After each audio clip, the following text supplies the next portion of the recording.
ಎಲ್ಲರಿಗೂ ನಮಸ್ತೆ. ನಾನು ನಿಮ್ಮ Geeta Ninganagouda. Welcome to Geeta Ninganagouda YouTube channel. So ನನ್ನ ಚಾನಲನ್ನು ಯಾರ್ಯಾರು ಸಬ್ಸ್ಕ್ರೈಬ್ ಮಾಡ್ಕೊಂಡಿಲ್ಲ ಅಂದರೆ ನನ್ನ ಚಾನಲನ್ನು ನೋಡ್ತಾ ಇರ್ತೀರಿ, ವಿಡಿಯೋಸ್ ಮಾಡ್ತಿರ್ತಾವೆ, ಕ್ಲಿಕ್ ಮಾಡಿ ನೋಡ್ತೀನಿ, ಲೈಕನ್ನು ಮಾಡ್ತೀನಿ. ಬಟ್ ಅದನ್ನು ಸಬ್ಸ್ಕ್ರೈಬ್ ಮಾಡ್ಕೊಂಡಿರಂಗಿಲ್ಲ. ಸಬ್ಸ್ಕ್ರೈಬ್ ಮಾಡ್ಕೊಳ್ರಿ. ಅದ್ರ ಬಾಜು ಒಂದು ಬೆಲ್ ಐಕಾನ್ ಇರ್ತೈತಿ, ಆ ಬೆಲ್ ಐಕಾನನ್ನು ಪ್ರೆಸ್ ಮಾಡಿರಿ. ಅಂದಾಗ ಮಾತ್ರ ನನ್ನ ಒಂದು ವಿಡಿಯೋಸ್ ನೋಟಿಫಿಕೇಷನ್ ಕಂಟಿನ್ಯೂಸ್ ಆಗಿ ನಿಮ್ಗೆ ಅಪ್ಲೋಡ್ ಆಗ್ತಾವೆ ಅಂತ ಹೇಳ್ತಾ, ಇದರಿಂದ ನನಗೂ ಸಹಿತ ಏನಾಗ್ತೈತೆ, ಹೆಲ್ಪ್ ಆಗ್ತೈತಿ. ಸೊ ಅದಕ್ಕಾಗಿ ಫಸ್ಟ್ ಏನು ಮಾಡಿರಿ, ನನ್ನ ಚಾನಲನ್ನು ಸಬ್ಸ್ಕ್ರೈಬ್ ಮಾಡ್ಕೊಳ್ರಿ. ಯಾರ್ಯಾರು ಹೊಸದಾಗಿ ನೋಡ್ತಾ ಇದ್ದೀರಿ, ಯಾರ್ಯಾರು ನೋಡ್ತಾ ಇದ್ದೀರಿ ಆಲ್ರೆಡಿ ಅವರು ಸಬ್ಸ್ಕ್ರೈಬ್ ಮಾಡ್ಕೊಳ್ಳಿಲ್ಲ ಅಂತ ಹೇಳಿದ್ರೆ ದಯಮಾಡಿ ಈಗಲೇ ಸಬ್ಸ್ಕ್ರೈಬ್ ಮಾಡ್ಕೊಳ್ರಿ ಅಂತ ಕೇಳ್ತಾ, ಇವತ್ತಿನ ಒಂದು ಹೊಸ ಒಂದು ವಿಷಯ ಏನು ಅಂತ ಹೇಳಿದ್ರೆ, ತಂದೆ ಇಲ್ಲದಂತಹ ಮಕ್ಕಳಿಗೆ ದುಡ್ಡು ಬರ್ತಕ್ಕಂಥದ್ದು ಅಂದರೆ ಸ್ಕಾಲರ್ಶಿಪ್ಪನ್ನು ಕೊಡ್ತಕ್ಕಂಥ ವಿಷಯ ನಮ್ಮ ಒಂದು ಹಾವೇರಿ ತಾಲೂಕಿನ ತುಂಬ ಸಿಕ್ಕಾಪಟ್ಟೆ ಸದ್ದು ಮಾಡಿರ್ತಕ್ಕಂಥದ್ದು. ಕಾರಣ ಏನು ಅಂತ ಹೇಳಿದ್ರೆ, ಇದು ಒಂದು ಏನಪ್ಪ ಅಂತಂದ್ರೆ ಇಲಾಖೆಯ ಒಂದು ಪರವಾಗಿರ್ತಕ್ಕಂಥ ಒಂದು ಸಂದೇಶ.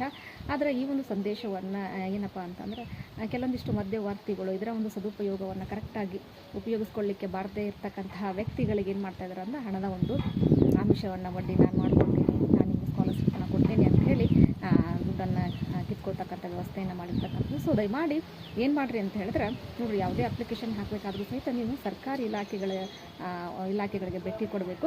ಅವರಿಗೆ ಸಂಪೂರ್ಣವಾಗಿರ್ತಕ್ಕಂಥ ಮಾಹಿತಿ ಇರ್ತಕ್ಕಂಥದ್ದು. ಹಾಗಾದರೆ ಈ ಒಂದು ಅಪ್ಲಿಕೇಶನನ್ನು ನಾವೆಲ್ಲಿ ಹಾಕಬೇಕು, ಅದು ಸತ್ಯನ ಅಥವಾ ಯಾವುದೋ ಫೇಕ್ ಆಗಿರ್ತಕ್ಕಂಥದ್ದು ಅನ್ನೋದನ್ನು ನಾನು ನಿಮಗೆ ಶೇರ್ ಮಾಡ್ಕೊಳ್ತಾ ಇದ್ದೀನಿ. ನೋಡಿರಿ, ಇಲ್ಲಿ ತಂದೆ ಇಲ್ಲದ ಮಕ್ಕಳ ಖಾತೆಗೆ ವರ್ಷಕ್ಕೆ 24,000 ಸ್ಕಾಲರ್ಶಿಪ್ ಸೌಲಭ್ಯವಿದ್ದು, ಹಾಗಾದರೆ ಎಲ್ಲಿಂದ ಸ್ಕಾಲರ್ಶಿಪ್ಪನ್ನು ಕೊಡ್ತಾರೆ, ಯಾರು ಕೊಡ್ತಾರೆ ಸ್ಕಾಲರ್ಶಿಪ್ಪನ್ನು ಅಂತಕ್ಕಂಥದ್ದು ನೋಡಿರಿ. ಜಿಲ್ಲಾ ಮಕ್ಕಳ ರಕ್ಷಣಾಧಿಕಾರಿ, ಜಿಲ್ಲಾ ಮಕ್ಕಳ ರಕ್ಷಣಾ ಘಟಕ, ಜಿಲ್ಲಾಧಿಕಾರಿ ದಕ್ಷಿಣ ಕನ್ನಡ, ಮಂಗಳೂರು ಎಂಬ ಮೊಹರು ಹಾಕಿರುವ ಒಂದು ಅಚ್ಚು ಫೋಟೋ ಹೊಂದಿರುವ ಈ ವಾಟ್ಸಪ್ ಸಂದೇಶ ಜನರ ಫೋನುಗಳನ್ನು ಒಂದು ತಿಂಗಳಿಂದ ಫೋನುಗಳಲ್ಲಿ ಹರಿದಾಡ್ತಕ್ಕಂಥ ನೋಡಿ. ಸುಮಾರಾಗಿ ನನ್ನ ವಾಟ್ಸಪ್ಪಿಗೂ ಬಂದು ಈಗ ಒಂದು 2 ವೀಕ್ಸ್ ಆಯಿತು. ಸೊ ಹಿಂಗೆ ಎಲ್ಲ ಒಂದು ವಾಟ್ಸಪ್ ಗ್ರೂಪ್ಗಳಿಗೆ ಇದೇನಾಗೈತೆ ಅಂತಂದ್ರೆ ಸೆಂಡ್ ಆಗ್ತಾನೆ ಹೊರಟಿದೆ. ಇಲ್ಲಿ ಈ ಸಂದೇಶವನ್ನು ನೋಡಿದ ಜನ ಪ್ರತಿನಿತ್ಯ ಗ್ರಾಮ ಪಂಚಾಯತ್ ಕಂದಾಯ ಅಧಿಕಾರಿಗಳ ಕಚೇರಿ, ತಾಲೂಕು ಕಚೇರಿ, ಜಿಲ್ಲಾಧಿಕಾರಿಗಳ ಕಚೇರಿ, ಮಕ್ಕಳ ರಕ್ಷಣಾ ಇಲಾಖೆ ಕಚೇರಿ ಸೇರಿ ಎಲ್ಲ ಕಡೆ ಅಲೆದಾಡ್ತಾ ಇದ್ದಾರೆ. ಸೊ ಮಕ್ಕಳ ರಕ್ಷಣಾಧಿಕಾರಿ ಕಚೇರಿಯಲ್ಲಿ ಪ್ರತಿದಿನ 100 ಜನರು ಬಂದು ಇದ್ರ ಬಗ್ಗೆ ವಿಷಯವನ್ನು ಕೇಳ್ತಿರ್ತಕ್ಕಂಥದ್ದು.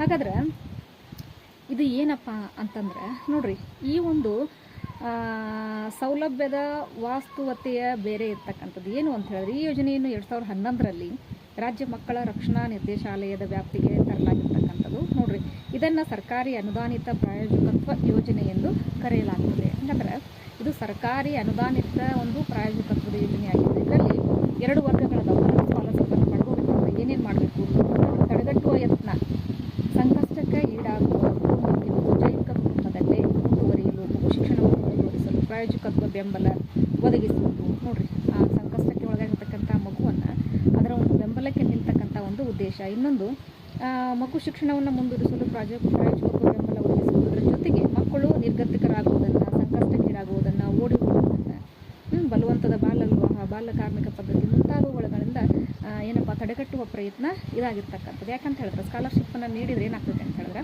ಅವರ ಒಂದು ಜೀವನ ಮಟ್ಟವನ್ನು ಅವ್ರು ಸುಧಾರಿಸ್ಕೊಳ್ತಾರೆ. ಹಾಗಾದರೆ ಜೀವನ ಮಟ್ಟವನ್ನು ಸುಧಾರಿಸ್ಕೋಬೇಕು ಅಂದರೆ ಶಿಕ್ಷಣ ಅವಶ್ಯಕತೆ ಇದೆ. ಸೊ ಶಿಕ್ಷಣವನ್ನು ಪಡೀಲಿಕ್ಕೆ ಈ ಸ್ಕಾಲರ್ಶಿಪ್ಪನ್ನು ಕೊಡ್ತಕ್ಕಂಥದ್ದು. ಇನ್ನೊಂದು ವರ್ಗ ಏನು ಅಂತಂದ್ರೆ ಪುನರ್ವಸತಿ. ನೋಡ್ರಿ, ಇಂಥ ಒಂದು ಘಟನೆಗಳನ್ನು ತಡೆಗಟ್ಟಲಿಕ್ಕೆ ಇರ್ತಕ್ಕಂಥ ಒಂದು ವ್ಯವಸ್ಥೆ. ಇನ್ನೊಂದು ಪುನರ್ವಸತಿಯನ್ನು ವ್ಯವಸ್ಥೆ ಮಾಡ್ತಕ್ಕಂಥದ್ದು. ಏನು ಅಂತ ಹೇಳಿದ್ರೆ, ಸಂಸ್ಥೆಗಳ ಒಳಗಿನ ಮಕ್ಕಳನ್ನು ಪ್ರಾಯೋಜಕತ್ವ ಸಹಾಯದೊಂದಿಗೆ ಕುಟುಂಬಗಳ ಜೊತೆಗೆ ಪುನಃಸ್ಥಾಪಿಸುವುದು.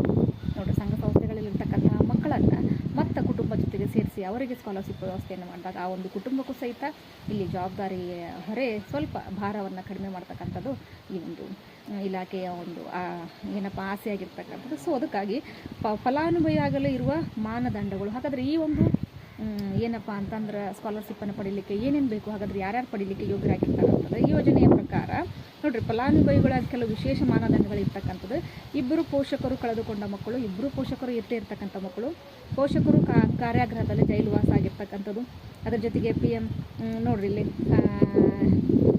ವೀಲ್ ಚೇರ್ ಯೋಜನೆ, ನೋಡ್ರಿ PM ಕೇರ್ ಚಿಲ್ಡ್ರನ್ ಯೋಜನೆ ಅನುಮೋದಿತ ಮಕ್ಕಳು, ಬಾಲಕಾರ್ಮಿಕ ಸಂತ್ರಸ್ತರು, ಮಕ್ಕಳ ಕಳ್ಳ ಸಾಗಾಣಿಕೆ ಒಳಗಾದ ಮಕ್ಕಳು, ಬಾಲ್ಯ ವಿವಾಹಕ್ಕೊಳಗಾದ ಮಕ್ಕಳು, ಪುಕ್ಸೋ ಸಂತ್ರಸ್ತರು, ಆಮೇಲೆ ಪೋಷಕರಿಬ್ಬರು ಮಾರಣಾಂತಿಕ ಕಾಯಿಲೆಗೆ ತುತ್ತಾಗಿರ್ತಕ್ಕಂಥವ್ರು, ಆಮೇಲೆ ಬಾಕ್ಸ್ ಕೋರ್ಟ್ನಲ್ಲಿ ನೋಂದಾಯಿಸಲಾದ ಮಕ್ಕಳು, ಪಾಲನೆ ಮತ್ತು ರಕ್ಷಣೆಯ ಅಗತ್ಯವಿರುವ ಪಾಲನಾ ಸಂಸ್ಥೆಯ ಮಕ್ಕಳು, ಹಾಗೂ ಇತರೆ ದುಡಿಯುವ ಪೋಷಕರನ್ನು ಕಳೆದುಕೊಂಡ ವಿಧವೆ, ವಿಚ್ಛೇದಿತ ಮತ್ತು ವಿಸ್ತೃತ ಕುಟುಂಬದ ಮಕ್ಕಳು ಈ ಯೋಜನೆ ವ್ಯಾಪ್ತಿಗೆ ಒಳಪಡ್ತಕ್ಕಂಥದ್ದು. ಹಾಗಾದರೆ ನೋಡ್ರಿ, ಟೋಟಲ್ ಆಗಿ ಸಂಕಷ್ಟಕ್ಕೆ ಒಳಪಟ್ಟಿರ್ತಕ್ಕಂತಹ ಮಕ್ಕಳು ಮತ್ತೆ ಜೀವನವನ್ನು ಪ್ರಾರಂಭಿಸಲಿಕ್ಕೆ ಈ ಸ್ಕಾಲರ್ಶಿಪ್ನ ಅವಶ್ಯಕತೆ ಇರೋದ್ರಿಂದ ಅಂತಹ ಮಕ್ಕಳಿಗೆ ಅದರ ಜೊತೆಗೆ ನೋಡಿರಿ ಇಲ್ಲಿ ಇಬ್ಬರು ತಂದೆ ತಾಯಿಗಳನ್ನು ಕಳ್ಕೊಂಡಿರ್ತಕ್ಕಂಥವ್ರು ಅಥವಾ ತಂದೆಯನ್ನು ಕಳ್ಕೊಂಡಿರ್ತಕ್ಕಂತಹ ವಿಧವೆ ಆಗಿರ್ಬೋದು, ಅದ್ರ ಜೊತೆಗೆ ತಂದೆಯನ್ನು ಕಳ್ಕೊಂಡಿರ್ತಕ್ಕಂತಹ ಅಂದರೆ ಗಂಡನನ್ನು ಕಳ್ಕೊಂಡಿರ್ತಕ್ಕಂಥ ವಿಧಿ ಆಗಿರ್ಬೋದು, ಅದರ ಜೊತೆಗೆ ವಿಸ್ತೃತ ಕುಟುಂಬಗಳ ಮಕ್ಕಳು ಅಂದರೆ ಡಿವೋರ್ಸನ್ನು ಪಡೆದಿರ್ತಕ್ಕಂಥ ಮಹಿಳೆ, ಈ ರೀತಿ ಎಲ್ಲ ಒಂದು ಸಂಕಷ್ಟಗಳಿಗೆ ಒಳಪಟ್ಟಿರ್ತಕ್ಕಂತಹ ಮಕ್ಕಳಿಗೆ ಬರ್ತಕ್ಕಂಥ ಸ್ಕಾಲರ್ಶಿಪ್ ಇದಾಗಿದ್ದು, ಸೊ ಇದನ್ನು ಎಲ್ಲಿ ನಾವು ಅಪ್ಲಿಕೇಶನನ್ನು ಹಾಕಬೇಕು ಅಂತ ಹೇಳಿದ್ರೆ ಇಲ್ಲಿ ನಮಗೆ ಒಂದು ಪರ್ಟಿಕ್ಯುಲರ್ ಆಗಿ ಅಡ್ರೆಸ್ಸನ್ನು ನಮ್ಮ ಹಾವೇರಿ ತಾಲೂಕಿಗೆ ಸಂಬಂಧಪಟ್ಟಿರ್ತಕ್ಕಂಥದ್ದು ಮಾತ್ರ ನಾನು ಹೇಳ್ತಾ ಇದ್ದೀನಿ. ಸೊ ನೀವು ಏನಾದರೂ ಅಪ್ಲಿಕೇಶನ್ ಹಾಕಬೇಕು ಅಂತ ಹೇಳಿದ್ರೆ ಒಂದು ಅಡ್ರೆಸ್ಸನ್ನು ನಮ್ಗೆ ಅಂದರೆ ಸಂಪರ್ಕಿಸಲಿಕ್ಕೆ ಒಂದು ವಿಳಾಸವನ್ನು ಕೊಟ್ಟಿರ್ತಾರೆ. ಎಲ್ಲಿ ಅಂತ ಹೇಳಿದ್ರೆ ಜಿಲ್ಲಾ ಮಕ್ಕಳ ಕಲ್ಯಾಣ ಸಮಿತಿ, ಬಾಲಕರ ಸರ್ಕಾರಿ ಬಾಲಮಂದಿರ ಆವರಣ, ಗುಪ್ತ ಹೈಸ್ಕೂಲ್ ಹತ್ತಿರ, ಚರ್ಚ್ ರೋಡ್, ಹೊಸನಗರ, ರಾಣೆಬೆನ್ನೂರು ಅಂತೇಳಿ. ಸೊ ರಾಣೆಬೆನ್ನೂರಲ್ಲಿ ನಾವು ಇದನ್ನು ಹಾಕ್ಬೋದು. ಹಾಗಾದರೆ ಏನೇನು ದಾಖಲೆಗಳು ಬೇಕಾಗ್ತವೆ? ಬಾಲಕ ಅಥವಾ ಬಾಲಕಿಯರ ವ್ಯಾಸಂಗ ಪ್ರಮಾಣ ಪತ್ರ, ಮಗುವಿನ ಹಿಂದಿನ ತರಗತಿ ಅಂಕಪಟ್ಟಿ, ಮಗುವಿನ ಬ್ಯಾಂಕ್ ಪಾಸ್ಬುಕ್, ಮಗುವಿನ ಆಧಾರ್ ಕಾರ್ಡು, ತಂದೆಯ ಒಂದು ಮರಣ ಪ್ರಮಾಣ ಪತ್ರ, ಜಾತಿ ಮತ್ತು ಆದಾಯ ಪ್ರಮಾಣ ಪತ್ರ, ರವಾಸಿ 3 ಫೋಟೋ, ತಾಯಿ ಆಧಾರ್ ಕಾರ್ಡು ಮತ್ತು ರೇಷನ್ ಕಾರ್ಡ್, ಇವೆಲ್ಲ ಡಾಕ್ಯುಮೆಂಟ್ಸನ್ನು ನೀವು ತೊಗೊಂಡು ಹೋಗಿ ಆ ಒಂದು ಅಡ್ರೆಸ್ಸಿಗೆ ನಾನು ಹೇಳ್ತಕ್ಕಂಥ ಅಡ್ರೆಸ್ಗೆ ಭೇಟಿ ಕೊಟ್ಟರೆ ಆ ಅಪ್ಲಿಕೇಶನನ್ನು ಏನು ಮಾಡ್ತಾರೋ ಅವರು ಇಲ್ಲಿ ಫಿಲಪ್ ಮಾಡ್ಕೊಳ್ತಕ್ಕಂಥದ್ದು. ಸಂಪೂರ್ಣ ಮಾಹಿತಿ ಬೇಕಂದ್ರೂ ಸಹಿತ ಏನು ಮಾಡಬೇಕು, ನೀವು ಇಲ್ಲಿ ಹೋಗಿ ನಿಮ್ಮ ಮಾಹಿತಿಯನ್ನು ಪಡೆದುಕೊಂಡು ಈ ಒಂದು ಮಾನದಂಡಗಳಿಗೆ ಒಳಪಟ್ಟರೆ ಮಾತ್ರ ಏನು ಮಾಡಿರಿ ಅಪ್ಲಿಕೇಶನ್ ಹಾಕಲಿಕ್ಕೆ ಹೋಗ್ರಿ. ನಿಮ್ಮ ಒಂದು ಮಕ್ಕಳ ಭವಿಷ್ಯಕ್ಕೆ ಒಂದೇನೋ ಬುನಾದಿಯನ್ನು ಹಾಕಲಿಕ್ಕೆ, ಭದ್ರ ಬುನಾದಿಯನ್ನು ಹಾಕಲಿಕ್ಕೆ ಸಹಾಯವಾಗ್ಬೋದು ಅಂತ ಹೇಳ್ತಾ ಈ ವಿಷಯವನ್ನು ನಿಮ್ಮ ಜೊತೆ ಶೇರ್ ಮಾಡಿಕೊಂಡೆ. ಸೊ ಮತ್ತೊಂದು ಹೊಸ ವಿಷಯದೊಂದಿಗೆ ಮತ್ತೆ ನಿಮ್ಮನ್ನು ಭೇಟಿ ಆಗ್ತೇನೆ. ಅಲ್ಲಿವರೆಗೂ ನಮಸ್ತೆ.